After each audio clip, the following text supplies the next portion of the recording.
नामक यह ग्रंथ है।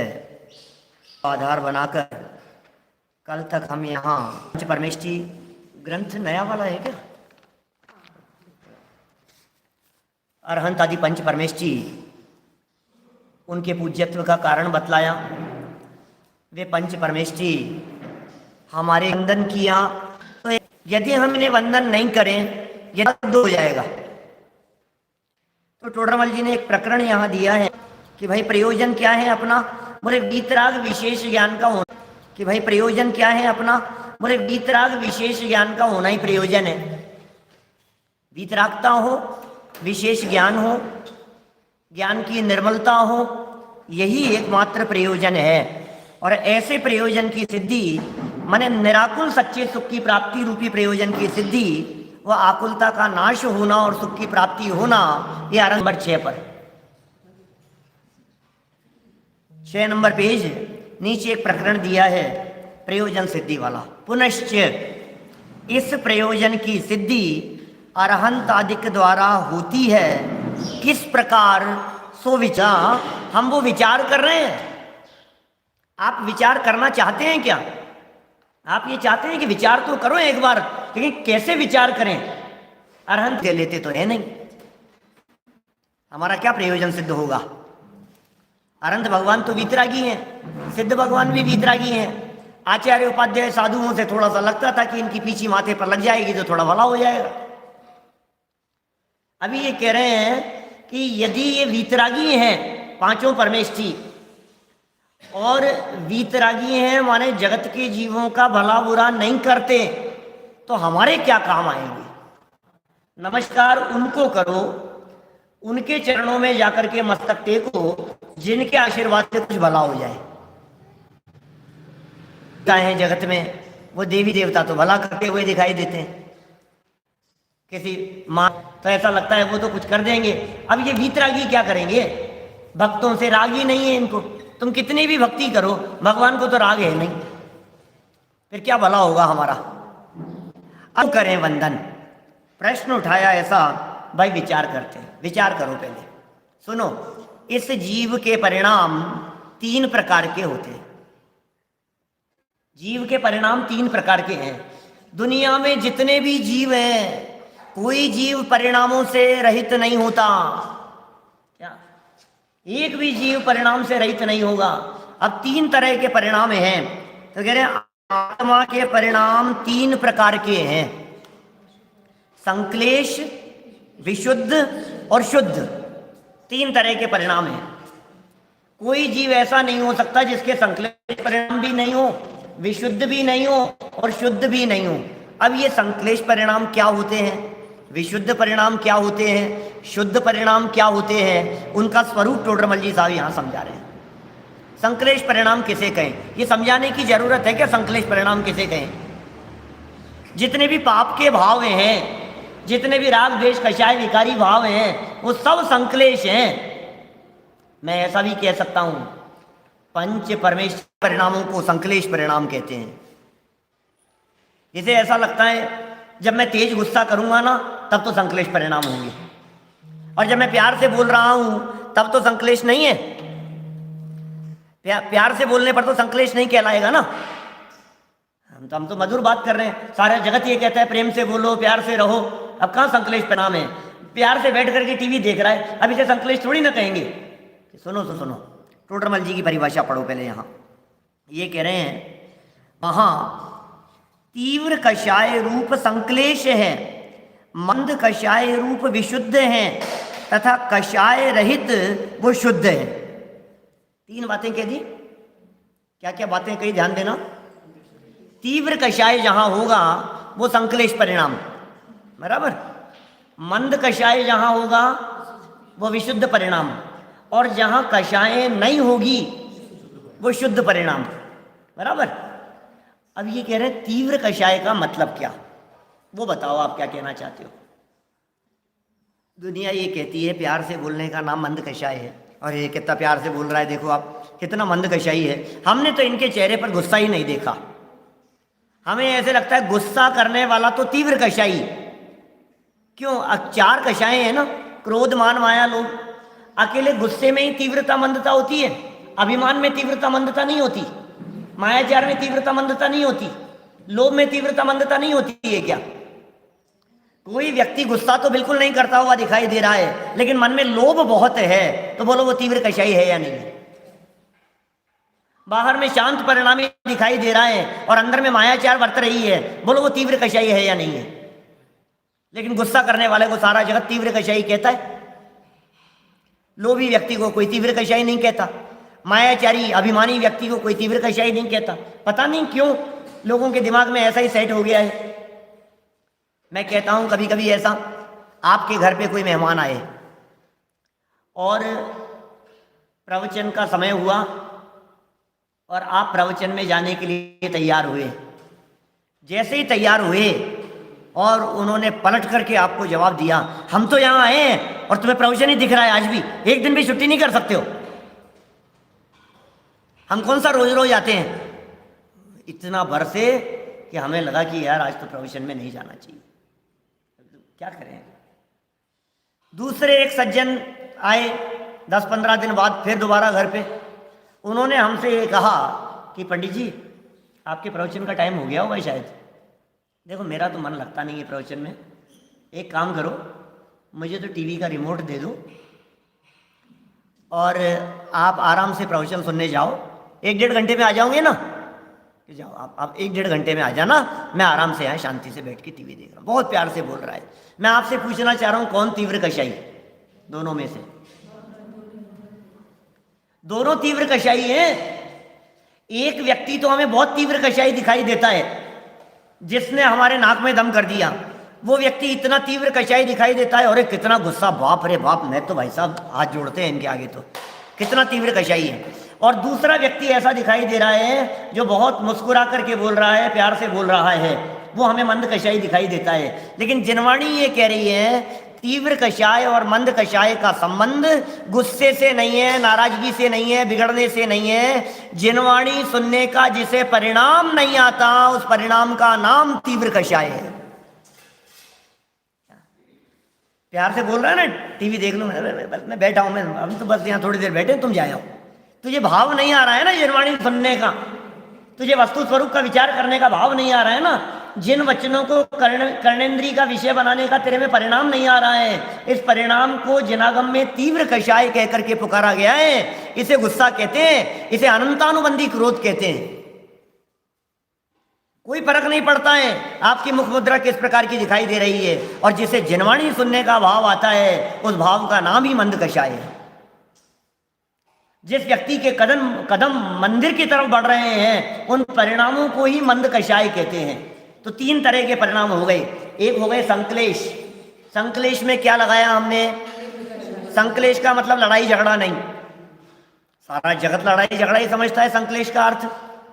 टोडरमल जी ने यहाँ संक्लेश का अर्थ किया है तीव्र कषाय रूप भाव, वो संक्लेश है। और तीव्र कषाय का हमने अर्थ क्या किया?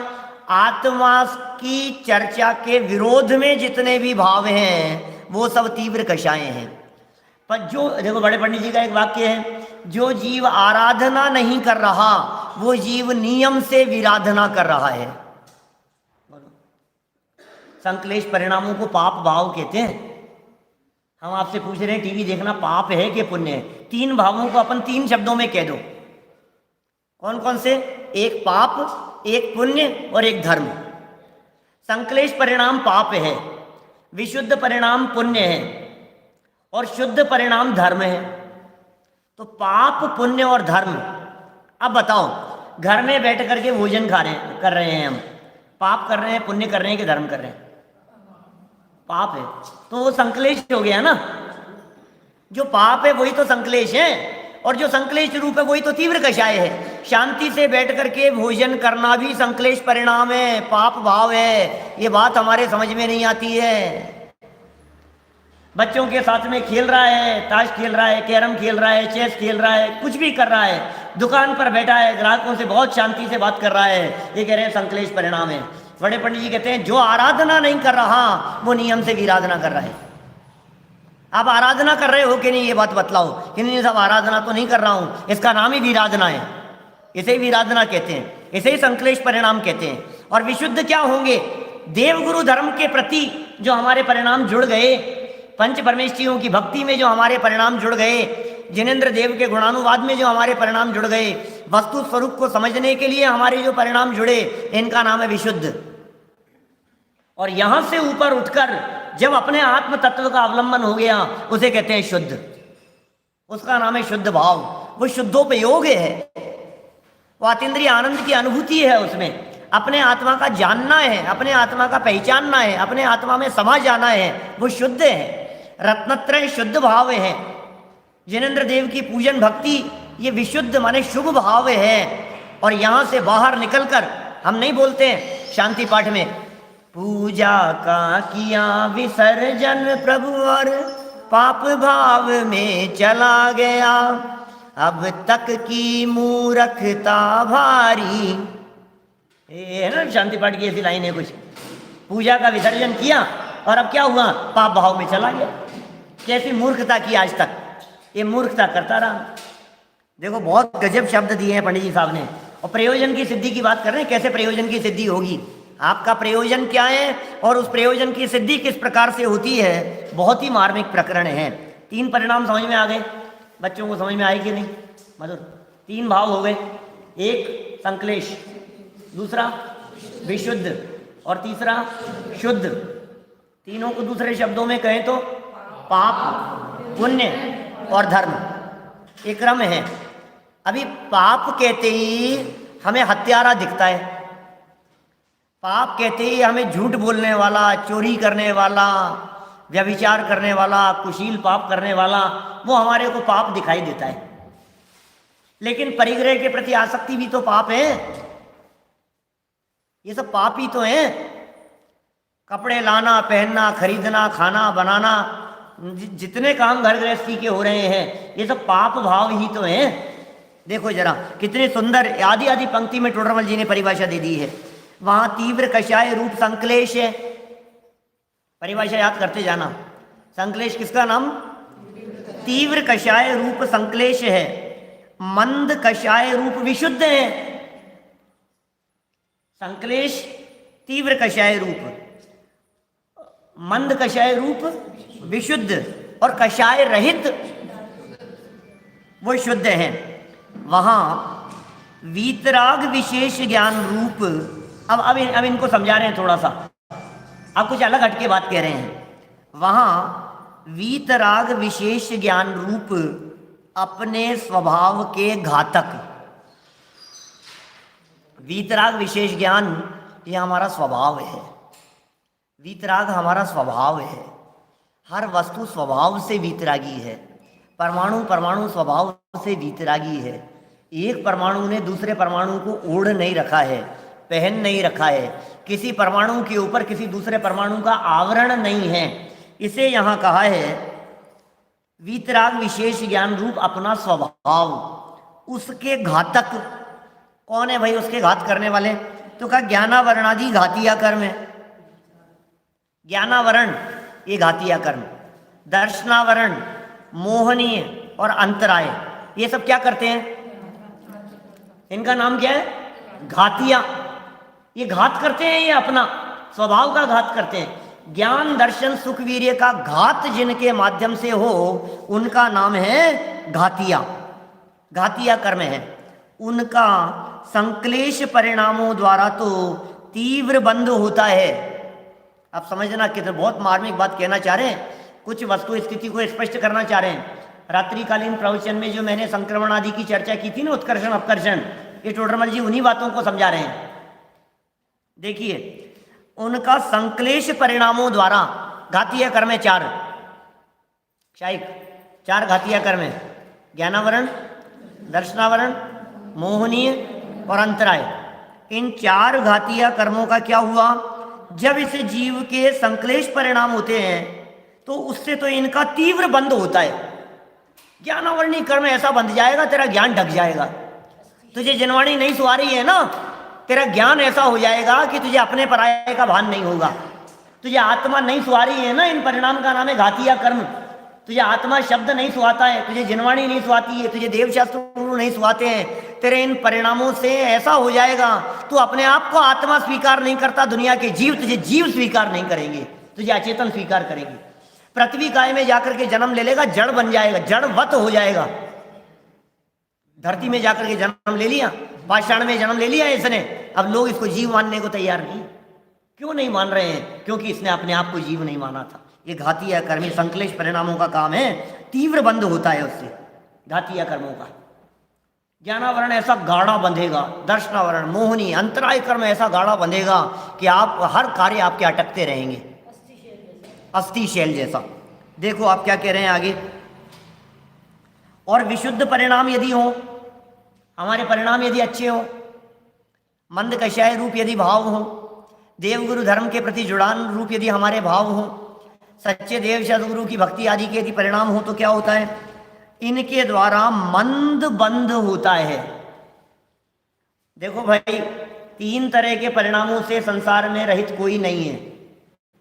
एक इंद्रिय जीव के भी हो रहे हैं चाचा, एक इंद्रिय हो चाहे पंचेंद्रिय हो, नारकी हो चाहे त्रियंच हो, पृथ्वी कायिक हो चाहे जल कायिक हो, ये जो वनस्पति कायिक जीव खड़े हुए हैं ना, इनके भी मंद तीव्र परिणाम होते रहते हैं, इनके भी शुभ अशुभ भाव होते रहते हैं।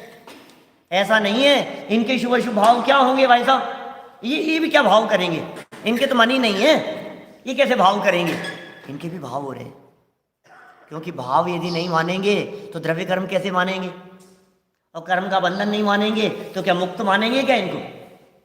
भगवान थोड़ी ना ये। तो एक इंद्रिय जीव के भाव हो रहे हैं कि नहीं? शुभ भी हो रहे हैं और अशुभ भी हो रहे हैं। अरे कर्णानुयोग का ऐसा नियम है कि किसी भी जीव को अंतर मुहूर्त से ज्यादा अशुभ भाव नहीं रहता, किसी भी जीव को अंतर मुहूर्त से ज्यादा शुभ भाव नहीं रहता, ऐसा नियम है।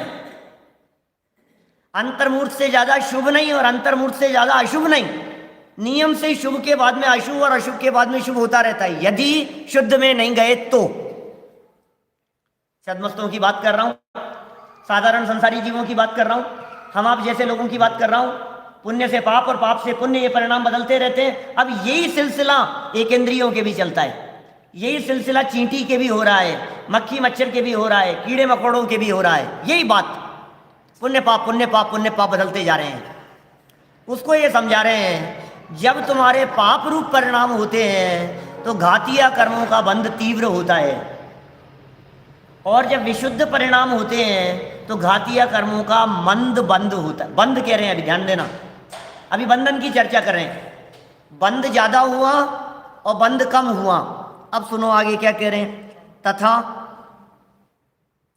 विशुद्ध परिणाम प्रबल हो, परिणाम विशेष प्रबल हो, हमारे बहुत भावपूर्वक भक्ति कर रहा है, अर्थ समझ करके भगवान की भक्ति स्तुति कर रहा है, अकेला पाठ नहीं, पाठ के साथ में यदि वो भाव समझ करके कर रहा है तो उसका फल 100 गुना हो जाता है।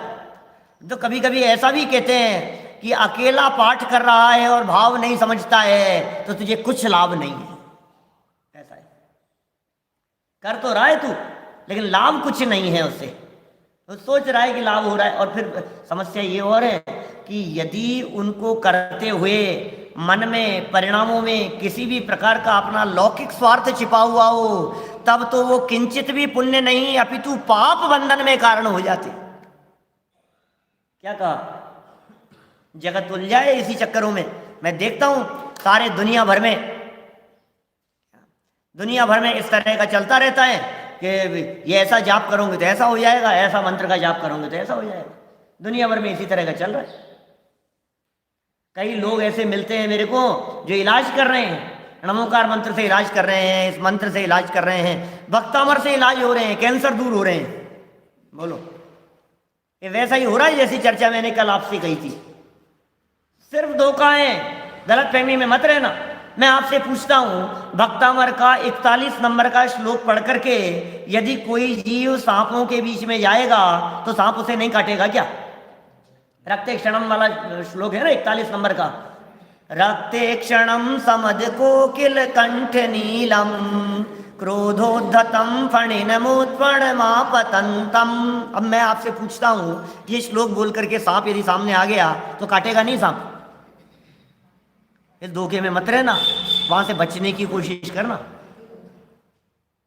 किस किस चीज से बचेंगे आप? आपको कितनी बड़ी गलतफहमी हो गई है कि इस मंत्र को बोलने से ऐसा हो जाएगा, इस मंत्र को बोलने से जलोदर रोग दूर हो जाता है। मर्त्या भवंत मकर ध्वज तुल्य रूपा, क्या मरता हुआ जीव भी सुंदर हो जाता है। इस श्लोक का जाप करोगे तो इस संकट से बच जाओगे, इसका जाप करोगे तो इस संकट से बच जाओगे। लोगों को तो कुछ ना कुछ दवाई चाहिए ना। अब हम जैसे लोगों के पास में आते हैं, लोग कहते हैं पंडित जी कोई मंत्र बतला दो। अब मैं तो बताता नहीं हूँ, लेकिन मेरे जैसे बहुत सारे ऐसे लोग हैं जो ये सोचते हैं इनको बता दो तो कुछ अपने को दान दक्षिणा दे जाएगा, और नहीं देगा तो कम से कम उपकार मानेगा, एहसान मानेगा, उसके परिणाम निर्मल होंगे थोड़े से।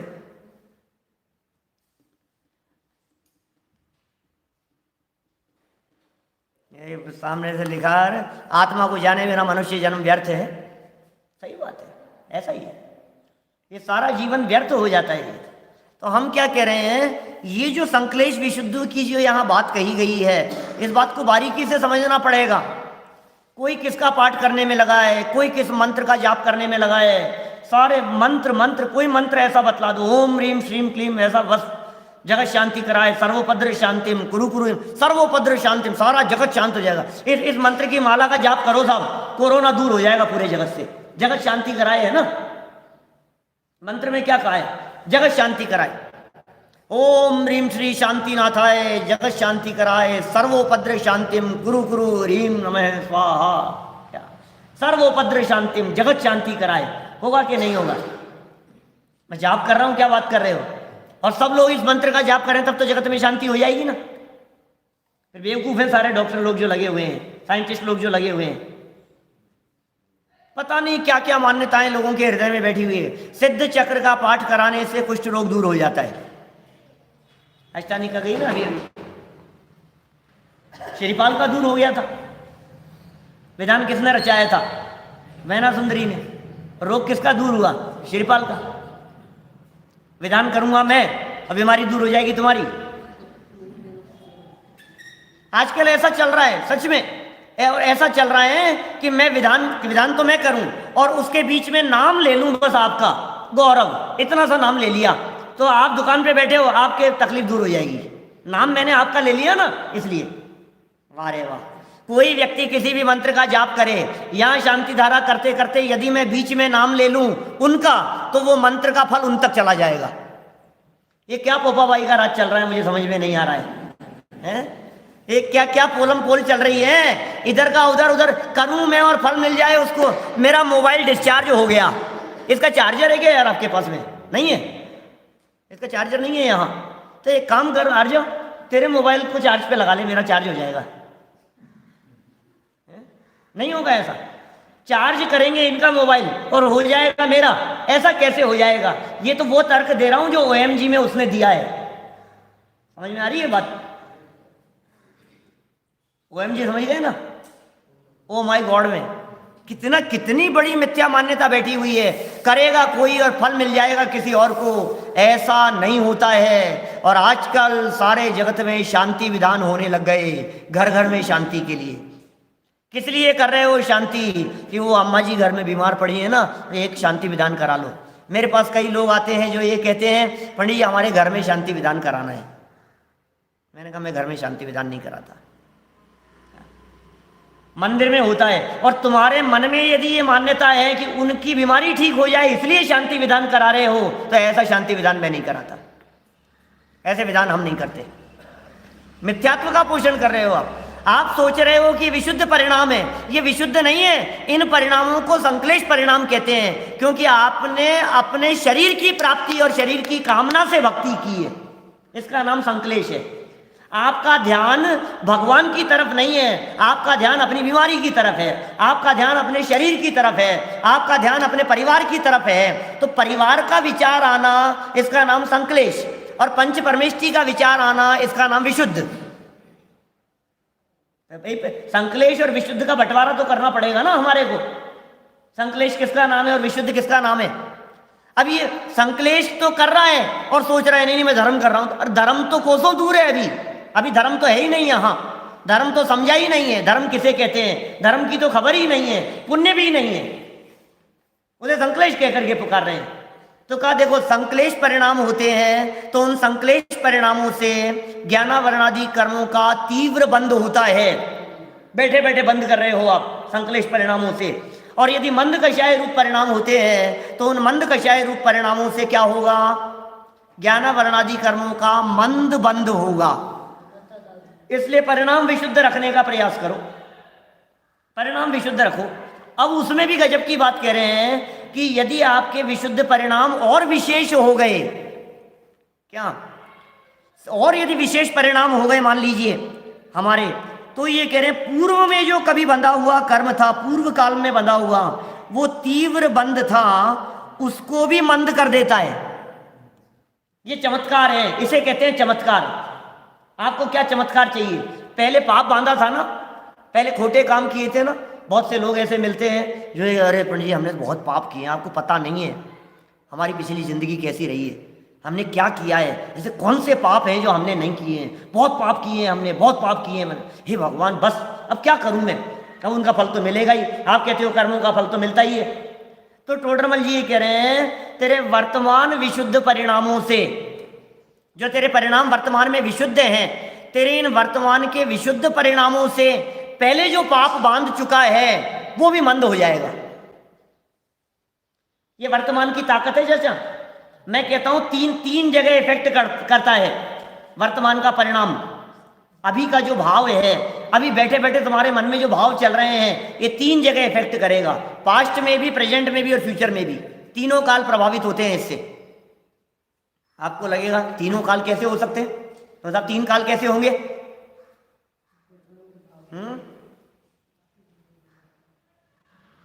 ये कह रहे हैं कि क्या चर्चा चल रही थी अपनी, तीनों काल प्रभावित होते हैं। अब देखो वर्तमान तो प्रभावित होता ही है, आपके जैसे भाव हो रहे हैं, फल तो भावों का लगता है, आगे पीछे का फल नहीं लगता, वर्तमान भावों का फल भोगता है। जैसे हम कहते हैं ना, वाक्य है पंडित जी का कि संयोग उदयानुसार मिलते हैं, यहां भी लिखा है शायद, संयोग उदयानुसार मिलते हैं लेकिन सुख दुख परिणाम अनुसार होते हैं। क्या आ रहा है, समझ में आ रही है बात? संयोग और परिस्थितियां जितनी भी बनी है ना, ये तो कर्म के उदय से मिली है, लेकिन सुख दुख कैसे होगा? जगत की कोई भी परिस्थिति मुझे दुखी नहीं कर सकती, मेरे वर्तमान परिणाम कैसे हैं उससे सुख दुख का संबंध है। परिस्थितियां कैसी भी हो, लेकिन मन यदि नहीं है तो आप दुखी हैं, और मन यदि सही जगह लगा हुआ है तो आप सुख दुख का संबंध तो परिणामों से।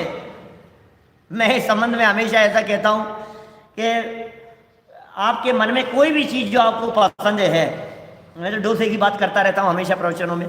आपको यदि डोसा बहुत पसंद है मान लो, और 10 दिन से आप घर में कह रहे हो कि डोसे क्यों नहीं बन रहे हैं, आज तो बनने चाहिए, आज तो बनने चाहिए।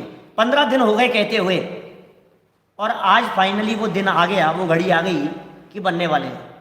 और आपको पता लग गया ऑफिस में बैठे हुए, दुकान पर बैठे हुए, जॉब पर, कि आज शाम को डोसे बनने वाले हैं, तो ये जीव उन भावों से आधे घंटे पहले आ जाता है घर पे खाने के लिए। इतना खुश है, समझो आप। मैं ये बतलाना चाह रहा हूं कितने उसके परिणाम उन चीजों के साथ में जुड़े हुए हैं। अब जरा इसी बात को और आगे बढ़ाओ थोड़ा सा।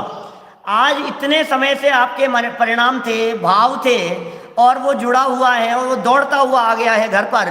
अब सोचना, जरा कल्पना करना, रास्ते में आते आते और डोसे सामने रखे हुए हैं और ये थाली पर बैठ गया है, और अचानक किसी का फोन आ गया ऑफिस से, जॉब से, कहीं कोई ऐसी समस्या हो गई। अब डोसे सामने रखे हुए हैं लेकिन मजा नहीं आ रहा है। अब क्या हुआ? वही चीज सामने रखी हुई है, बहुत उत्साह था, बहुत मन था उन्हें खाने का, लेकिन कुछ ऐसा टेंशन वाला फोन आ गया तो मन उधर लगा है ना, अब मजा नहीं आ रहा है इसमें। अब हम आपसे पूछ रहे हैं, संयोग तो वही है, परिस्थितियां तो वही है, समझ में आ रही है? अब वही परिस्थितियां होते हुए दुख क्यों हो गया? उसी परिस्थिति में सुख और उसी परिस्थिति में दुख, डिपेंड करता है आपके परिणामों के ऊपर। मिथ्या तो इतना फैल गया है कि घर में समझाना मुश्किल हो गया है। सही मार्ग बतलाएं। कमेंट करते रहते हैं ना लाइव सुनने वाले सब लोग, भाई क्या करें, समझना भले ही मुश्किल हो गया हो, लेकिन समझना तो पड़ेगा एक बार इस बात को गहराई से, सुख दुख परिणामों के अनुसार होते हैं, इसलिए परिणामों को संभालो। वर्तमान परिणाम से वर्तमान के सुख दुख का संबंध, बात क्लियर होगी? उपशम, वर्तमान के परिणाम से वर्तमान सुख दुख का संबंध। जैसे भाव अच्छे, मन खुश रखोगे आप तो खुश हैं आप, और आप ये का मन यदि खराब है तो कितनी भी अच्छी से अच्छी चीज आपके पास में हो, आप सर पकड़ करके रोते रहोगे, आप रोते रहोगे किसी भी चीज में, ऐसा तो हुआ ही नहीं, नहीं ऐसा होना चाहिए था। अरे जो है उसके अंदर खुश रहेगा तो तू खुश रह सकता है। सुख दुख तेरे परिणामों के अनुसार है। वर्तमान नंबर 1। अब जैसे वर्तमान में परिणाम हुए तो टोडरमल जी कह रहे हैं ज्ञानावरणादि कर्मों का तीव्र और मंद बंद होता है, ज्ञानावरणादि कर्मों का। अब जो कर्म का बंद हुआ इसका फल मिलेगा भविष्य में। क्या साहब, अभी जो हमने भाव किए थे उन भावों से तो वर्तमान में फल मिल गया। अब जो भाव किए इनसे जो कर्म बंध गया है, अब उस बंद का फल कब मिलेगा? ये मिलेगा भविष्य में। अब जब भविष्य में इसका फल मिलता है तो भविष्य प्रभावित होता है हमारा। वर्तमान परिणामों से वर्तमान प्रभावित था और इससे भविष्य प्रभावित हुआ। अब तीसरी चीज, लोगों को लगता है पास्ट कैसे होगा, तो सुनो टोडरमल जी का ये वाक्य पढ़ो, देखो दोबारा। चौथी लाइन है इस पैराग्राफ की, 6 नंबर पेज पर जहां ये प्रकरण चल रहा है, नीचे से 5वीं लाइन देखो। और विशुद्ध परिणामों द्वारा मंद बंद होता है, विशुद्ध परिणामों द्वारा, तथा विशुद्ध परिणाम प्रबल हो, मान लो परिणाम बहुत प्रबल हो तो पूर्व काल में जो तीव्र बंद हुआ था उसको भी मंद करता है। पूर्व काल वाले को, पास्ट वाले को, पास्ट बदल गया। बोलो, सुनो, वर्तमान यदि अच्छा हो ना तो भूतकाल में जो सजा मिली थी वो कम हो जाती है। एक व्यक्ति को उम्र कैद की सजा दे दी गई, पाप किया उसने, उम्र कैद की सजा हो गई, रिटर्न में लिखा हुआ है, उसके सजा लिखी हुई है, उसको नोटिस लगा दिया गया है, भाई इतने तारीख को इतने बजे छूटेगा ये। कब? इतने साल बाद में, 12 साल बाद, 14 साल बाद छूटेगा ये। अब वो जेल में गया, सजा कितने समय की है, कितने समय भुगतेगा? 14 साल भुगतेगा, बराबर। लेकिन यदि उसके परिणाम संभल गए, सुधर गए, अच्छा व्यवहार हुआ, अच्छा आचरण हुआ, तो ये सब देख करके उसकी सजा माफ कर दी जाती है, सजा कम कर दी जाती है। 14 साल की सजा जिसे मिली थी वो 8 साल में छूट जाता है। तो मिली कब थी? कि पहले, पूरी भोगने के पहले ही कम हो गई। ये यहां हो गया आपके विशुद्ध परिणामों से। कितनी बड़ी पावर है हमारे पास में ताकत कितनी बड़ी है। ये वर्तमान परिणामों की ताकत है, ये बहुत बड़ी ताकत है। सारी कंट्रोलिंग आपके पास में, कर्म कुछ नहीं है, तेरे भाव हैं सब कुछ। इसलिए अपने भावों को संभाल, अपने परिणामों को संभाल। तो देखिए आप क्या हुआ यहां, विशुद्ध परिणाम यदि प्रबल हुए, देव शास्त्र गुरु पंच परमेष्ठियों के प्रति यदि हमारा उपयोग और परिणाम जुड़े रहे तो क्या होगा? पूर्व काल में माने पास्ट में माने भूतकाल में बंधे हुए जो तीव्र बंध हुआ था उसको बंद कर देता है, वो भी मंद हो जाता है। और शुद्ध परिणामों द्वारा, शुद्ध परिणाम यदि हैं तो उनके द्वारा बंद नहीं होता, शुद्ध के द्वारा। शुद्ध परिणाम किसका नाम? जो परिणाम आत्मा के साथ में जुड़े हुए हो उसका नाम है शुद्ध। जो उपयोग, जो परिणाम अपने त्रिकाली ध्रुव आत्मा के साथ में जुड़ा हुआ हो उसका नाम है शुद्ध, उससे बंद नहीं होता। आप शुद्ध पर्याय की बात बतला रहे थे ना, वो पर्याय तो पर्याय है। अब पर्याय की शुद्धता और अशुद्धता का आधार क्या है? क्या शुद्धता और अशुद्धता का आधार क्या है? बोले शुद्ध का अवलंबन लेवे जो पर्याय, वो पर्याय शुद्ध। और शुद्ध क्या है? बोले शुद्ध तेरा स्वभाव है। अपने आप को परमात्मा स्वीकार किए बिना, अपने आप को त्रिकाली ध्रुव आत्मा स्वीकार किए बिना वो शुद्धता तेरे में आती ही नहीं है। पर्याय की शुद्धता स्वभाव के अवलंबन पूर्वक ही प्रकट होती है। कुछ भी कर लो आप, एड़ी से चोटी तक का जोर लगा लो, ये शुद्ध होंगे ही नहीं आपके, यदि आपका उपयोग बाहर है तो। उपयोग अंदर में लगेगा, बोले वाह कशाय भाव है, उससे बंधन ही नहीं होता है। शुद्ध परिणामों द्वारा बंध नहीं होता है, तो फिर उससे होता क्या है? उन शुद्ध परिणामों से केवल उनकी निर्जराई होती है। जितने कर्म पूर्व में बांधे गए थे उन सारे परिणामों की सिर्फ और सिर्फ निर्जरा होती है, इसके अलावा और कुछ नहीं। अब देखना, अब सुनो आगे, अब इनको थोड़ा सा क्लियर कर रहे हैं टोडरमल जी साहब। अरहंत आदि के प्रति स्तवन आदिक रूप जो भाव होते हैं वे कषायों की मंदता सहित ही होते हैं। अरहंत भगवान की भक्ति, स्तुति, पूजन, आराधना, पाठ, इन सब में क्या होता है? कषायों की मंदता होती है। देखो कभी ऐसा नहीं हो सकता कि पूजन करते करते गुस्सा आने लग जाए। जैसे नमोकार मंत्र के लाभ बतलाते हैं ना अपन, ऐसो पंच नमो यारो सव पावपनासनो मंगलाणम च सव्यसिम परमम हुई मंगलम। सव पावपनासनो, क्या कहा? सव पावपनासनो, क्या कहा है? सव पावपनासनो, सारे पापों का नाश करने वाला है, सारे पापों का नाश करने वाला है नमोकार मंत्र। पापों का नाश हो जाता है बेटा नमोकार मंत्र बोलने से। इसका अर्थ ऐसा समझना कि नमोकार मंत्र बोलते समय हमें हिंसा का भाव नहीं आता। नमोकार मंत्र बोलते समय हमें झूठ चोरी कुशीर आदि का भाव नहीं आता। नमोकार मंत्र बोलते समय हमें पाप का परिणाम नहीं आता। तो वर्तमान में जो पाप था वो नष्ट हो गया, इसका नाम है सव्व पावपनासनो। इसका अर्थ ऐसा थोड़ी ना समझना चाहिए कि हमने कितने भी पाप की, दिन भर पाप करो और रात को सोते समय नमोकार मंत्र बोल लो तो सब धुल जाएंगे। रात भर पाप हो और सुबह उठते ही पहले नमोकार मंत्र बोल लो तो सब धुल जाएंगे। ऐसा अर्थ है क्या इसका? सब पाप प्रणाशन होगा। तो पंच परमेष्ठी की स्तवन आदि के माध्यम से क्या होता है? परिणाम विशुद्ध होते हैं, भाव निर्मल होते हैं, पाप भाव नहीं आते हैं, वे पुण्य परिणाम हैं, वे विशुद्ध भाव हैं। ये कह रहे हैं स्तवन आदि में क्या क्या लगाना? सब लगा लिया। प्रक्षाल भी हो गई, पूजन भी हो गई, माला भी हो गई, जाप भी हो गया, स्वाध्याय भी हो गया है, उनके प्रति गुणानुराग भी हो गया, उनके बताए हुए बात को स्वीकार करना हो गया। ये सब बातें, चिंतन मनन, सब बातें इसमें शामिल हो जाएगी। षट आवश्यकों के पालन रूप देव पूजा, गुरुपासना, स्वाध्याय, संयम, तप, दान, इन सब के भाव, दान नहीं, दान का भाव, भावों की चर्चा चल रही है, क्रिया की नहीं। ये व्यक्ति क्रिया को पकड़ता है। टोडरमल जी कह रहे भाव तीन प्रकार के हैं, क्रिया तेरे हाथ में नहीं है, क्रिया जड़ की है, भाव तेरे हैं। क्रिया जो है वो तो जड़ है, अचेतन है, पौद्गलिक क्रिया है, और भाव जो है वो जीव के हैं, वो चेतन है। तो मुझे क्रिया का नहीं, मेरे भावों का फल लगेगा।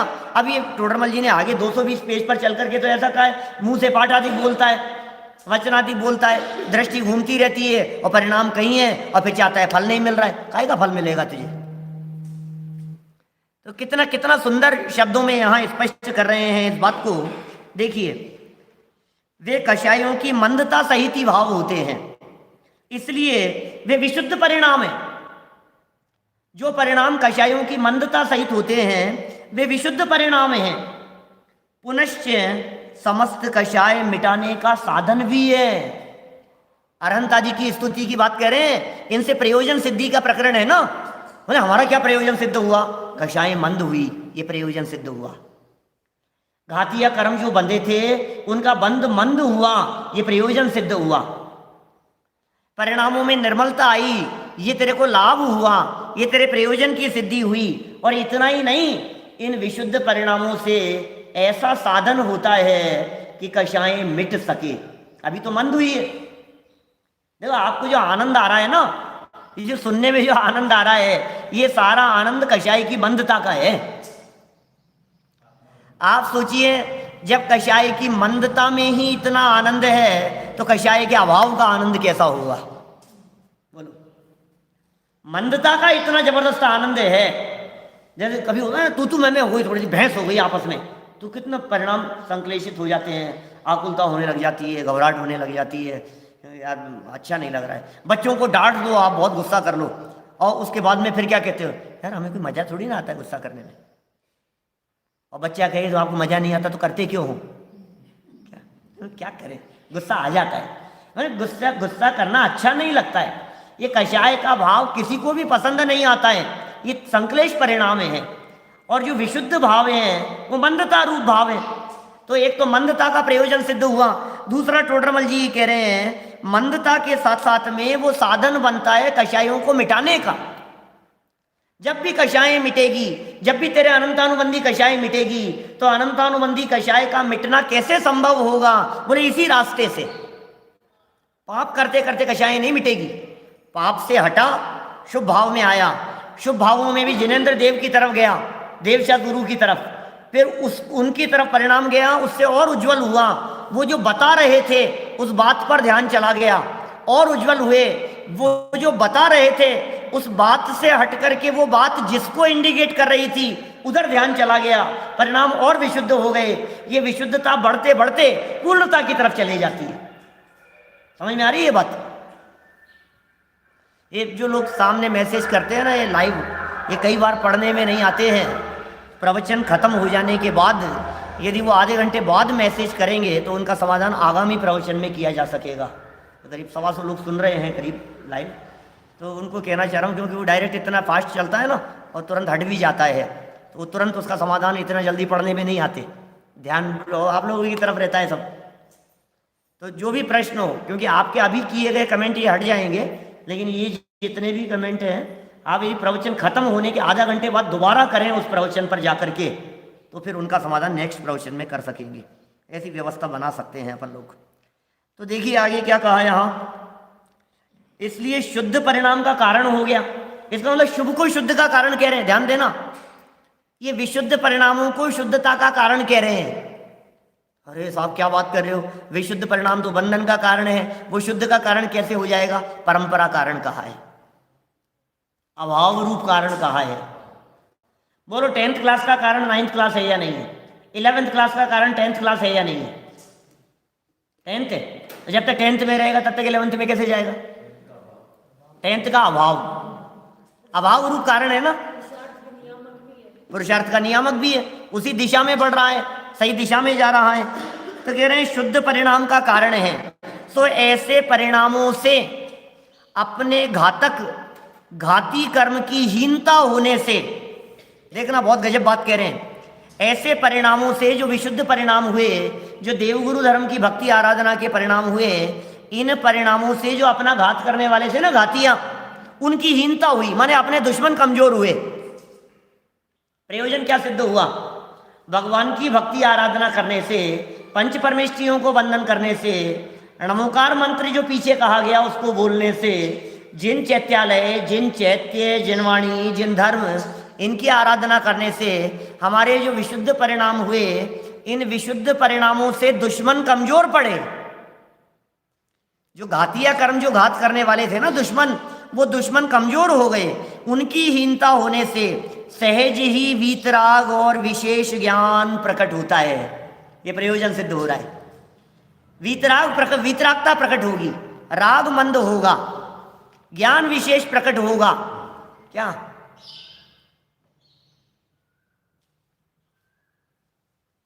देखो क्या कह रहे हैं आगे, जितने अंश में वह हीन हो उतने अंश में यह प्रकट होता है। घातीय कर्म जितने अंश में हीन होगा, विशुद्ध परिणाम जितने होंगे उतने अंश में घातीय कर्म हीन होगा। घातीय कर्म जितने अंश में हीन होगा उतने अंश में वीतराग विशेष ज्ञान प्रकट होगा। इस प्रकार अरहंतादिक द्वारा अपना प्रयोजन सिद्ध होता है। बोलो प्रयोजन सिद्ध हुआ कि नहीं हुआ? मुझे मालूम है बहुत सारे श्रोता ऐसे भी होंगे सभा में जो ये कहेंगे, अरे यार हम तो ये सोच करके आए थे कि कोई प्रयोजन सिद्ध होगा अपना, और ये जाने कौन कौन से वीतराग विज्ञान में उलझा दिया हमारे को। दुनिया में सब तरह के लोग हैं ना, लेकिन ऐसा क्या है?